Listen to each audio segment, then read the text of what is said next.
മറ്റൊരു വിഷുക്കാലം പടിവാതിക്കൽ എത്തി നിൽക്കുകയാണ്. എന്നത്തെയും പോലെ ഇത്തവണയും മതിലിൻ്റെ മുകളിൽ പടക്കത്തിന് തിരികൊളുത്തി റോഡിലേക്ക് ഓടി വീഴുന്ന ആ ചേട്ടൻ്റെ വീഡിയോ നമ്മുടെ മുന്നിലേക്ക് എത്തും. ഒരുപക്ഷെ വാഴ 2 കണ്ടവരിൽ പലരും ഇത്തവണ ആ വീഡിയോ നോക്കി ചിരിക്കില്ല. സമൂഹ മാധ്യമങ്ങളിലെ ട്രോളുകളിലും ചർച്ചകളിലുമെല്ലാം പലരും ഇക്കാര്യം പറയുന്നുമുണ്ട്. അതിന് കാരണം ആ വീണുപോയ മനുഷ്യനായി ബിജുക്കുട്ടൻ എന്ന നടൻ കാഴ്ചവെച്ച അസാമാന്യ പ്രകടനമാണ്. 6 ഇഞ്ച് സ്ക്രീനിൽ കണ്ടപ്പോൾ നിറഞ്ഞ ചിരി ഒരു തിയേറ്റർ സ്ക്രീനിൽ എത്തിയപ്പോൾ കൂട്ടക്കരച്ചിലാക്കാൻ അദ്ദേഹത്തിനായി.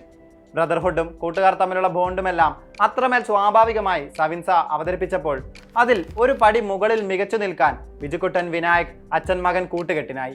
ഓടി വീണെടുത്ത് നിന്ന് മകന്റെ കലങ്ങിയ കണ്ണിലേക്ക് നോക്കി ഉള്ളു നീറുന്ന അച്ഛന്റെ മുഖഭാവം അത്ര തന്മയത്വത്തോടെ പൂർണ്ണതയോടെ അയാൾ അഭിനയിച്ചു കാട്ടി. ഏതൊരു അച്ഛൻ്റെയും മകന്റെയും കണ്ണിന് ഈറനേകാൻ അത് മാത്രം മതിയായിരുന്നു. എവിടെയായിരുന്നു മനുഷ്യ നിങ്ങൾ ഇത്രയും നാളെന്ന ചോദ്യമാണ് ഇപ്പോൾ ആ വ്യക്തിക്ക് നേരെ ഉയരുന്നത്.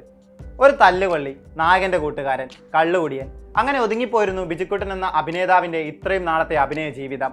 മാറ്റി ചെയ്യാനായി ഇത്രയും നാൾ ഒന്നും കിട്ടിയിട്ടില്ല. സർവൈവ് ചെയ്ത് പോകാനേ പറ്റൂ. ഏത് വന്നാലും അതേ ഉള്ളൂവെന്ന് പറഞ്ഞാലും നമ്മൾ അത് ചെയ്യണം. ഇനി ഭാവിയിൽ മാറ്റി ചെയ്യാൻ എന്തേലും വന്നാൽ ചെയ്യും. മുൻപൊരു അഭിമുഖത്തിൽ ബിജുക്കുട്ടൻ പറഞ്ഞതാണ്, കൃത്യം 1.5 വർഷത്തിനിപ്പുറം അയാൾ തൻ്റെ കരിയറിനെ തന്നെ റീഡിഫൈൻ ചെയ്യും വിധമുള്ള ക്യാരക്ടറും പ്രകടനവുമായി ഞെട്ടിച്ചിരിക്കുന്നു.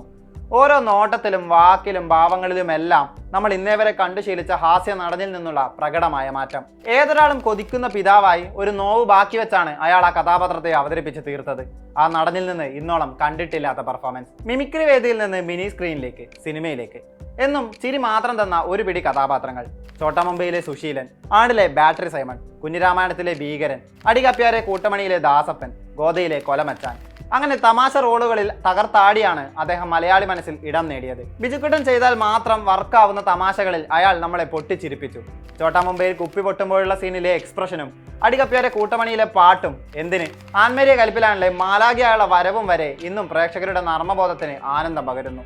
ഹ്യൂമർ ടൈമിങ്ങും സ്പോട്ട് കൗണ്ടറുമെല്ലാം അദ്ദേഹത്തിന് പ്രത്യേകതകളാണ്. സ്വതസിദ്ധമായ ചിരി കേട്ടാൽ തന്നെ അത് ബിജുക്കുട്ടനാണെന്ന് മലയാളിക്ക് മനസ്സിലാകും. 2 പതിറ്റാണ്ടായി ഇത്തരത്തിൽ മലയാളിയെ ചിരിപ്പിച്ച നടനാണ് ഇന്ന് വെറും നിമിഷ നേരം കൊണ്ട് കരയിപ്പിച്ചത്.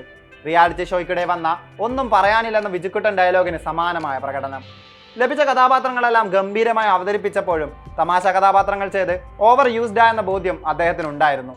ഹ്യൂമർ രാജാക്കളായ സലീം കുമാറും സുരാജുമെല്ലാം ട്രാക്ക് മാറ്റിയ പോലെ ബിജുക്കുട്ടനും ട്രാക്ക് മാറ്റാനുള്ള സിനിമയായി വാഴ മാറട്ടെ.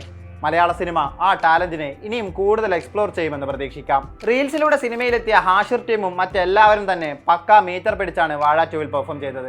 ഒരാൾ പോലും ഒരു പോയിന്റിലും ഓവറാകാത്ത ബ്യൂട്ടിഫുൾ പെർഫോമൻസ്. കേരള ബോക്സ് ഓഫീസിൽ 4 ദിവസം കൊണ്ട് 26 കോടിക്ക് മുകളിലാണ് ചിത്രം നേടിയത്. എമ്പുരാനും ലിയോക്കും ആടിനും ശേഷമുള്ള ബെസ്റ്റ് ഓപ്പണിംഗ് വീക്കെൻഡ്. മികച്ച പ്രതികരണവുമായി മുന്നോട്ട് പോകുന്ന സിനിമ ഈ ഓട്ടം തുടർന്നാൽ മലയാളത്തിലെ ഇക്കൊല്ലത്തെ 2ാമത്തെ 100 കോടിയായിരിക്കും. പുത്തൻ റെക്കോർഡുകൾ തീർത്ത് വാഴ കുതിപ്പ് തുടരട്ടെ.